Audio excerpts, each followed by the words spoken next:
Hi, my name is Randy Rolfe, and I'm president of the Institute for Creative Solutions, and I'm sharing foundational concepts of vibrant health through natural living.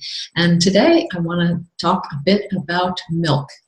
Many human societies have been taking milk from our mammal cousins for thousands of years, and probably at least 10,000 years, and have grown accustomed to supplementing their diet with this readily available food if you have a live animal that's giving milk.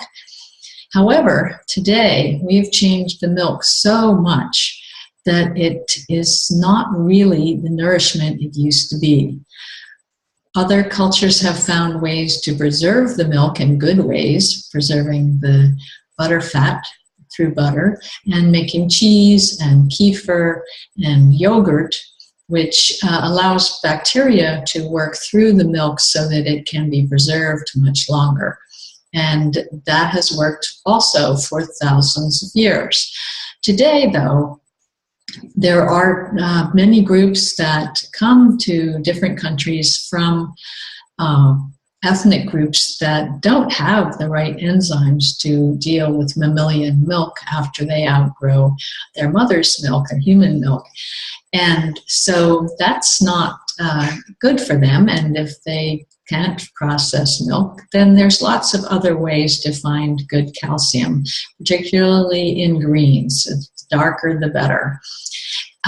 Also, the milk today has been homogenized, pasteurized, often the fat's been removed, and so it doesn't have the full complement of fresh milk that humans have come to rely on over the centuries from their mammalian neighbors. Now also, there's antibiotics and hormones in most commercially produced milk, which doesn't help us at all.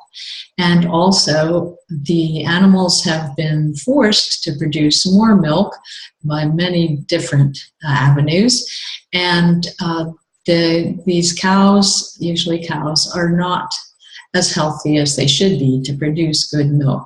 They're crowded together, they're mistreated, they're under stress, so their milk isn't what it would be if you had your family cow out back.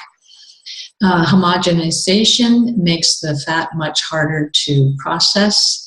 Pasteurization kills all the enzymes that would help our bodies metabolize the milk and absorb it.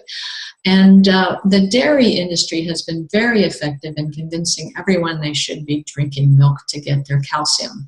However, calcium from milk also is accompanied by high phosphorus, and it's much harder for the body to keep in balance because we need a lot more calcium than we do phosphorus, because phosphorus is in most processed foods. It's very high in our American diet, and so we really need a source of calcium that doesn't have a lot of phosphorus.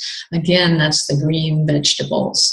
Also, goat's milk is a lot closer to humans' milk if you want to have milk, and there's not so much pituitary hormone naturally in milk because goats don't grow as fast as cows do, or as big, and also it's monosaturated, so you don't have to homogenize it and mix up the fats in with the rest of the milks to make it harder to digest. So in Europe, it's well known that goat's milk is a great way to substitute for human milk when the mother can't breastfeed.